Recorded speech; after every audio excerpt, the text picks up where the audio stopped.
factors. Let's start by looking at factors of 12. So factors of 12 are numbers that divide into 12. Usually it's best to look at factors in pairs.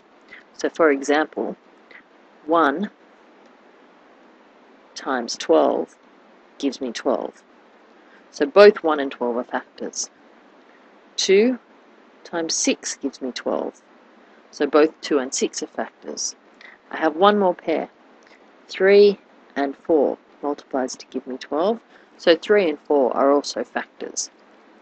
Usually when you're writing down factors, the best way of writing them down and to make sure that you don't forget any is to write them in their pairs. So if I asked you to write down all the factors of the number 15, what you would do is start with 1.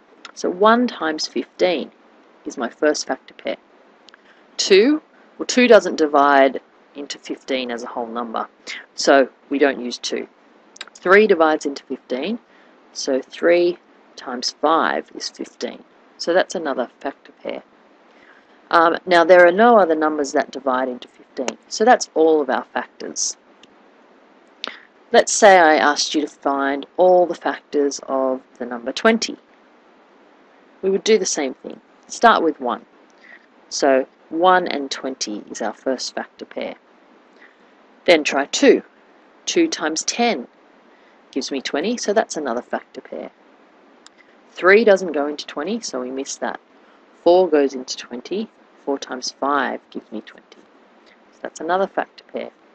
The next number would be 5, but we've already included that, so we know that that's where we stop. There are no more factors of 20. Now, there's also a special term for, in factors called the highest common factor. So the highest common factor, also known as HCF, is found by looking at what's common to both numbers. So if I said find the highest common factor of 15 and 20, I can see that 1 is common, and I can see that 5 is common. So which of those two is highest? 5 is the highest.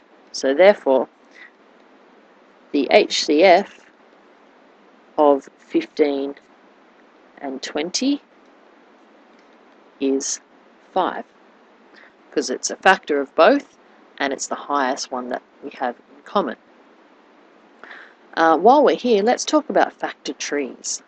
Factor trees help us to factorize big numbers. So a number like 54. Let's have a look at the factor tree for this one. So the first thing you do is find a pair of factors that give you 54. So remember, 6 times 9 gives you 54.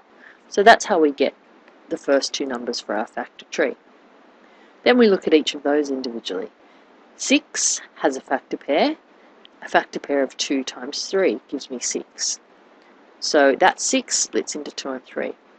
I then look at 9, and 9 has a factor pair of 3 and 3. That multiplies to give me 9. Now, I stop there because the numbers 2 and 3 are prime numbers, and that means that they don't have any other factor pairs other than 1 and itself, and it doesn't really help us to go any further with that, so we stop there.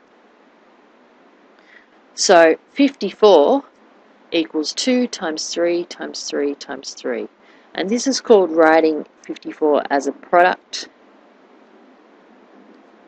of its prime factors.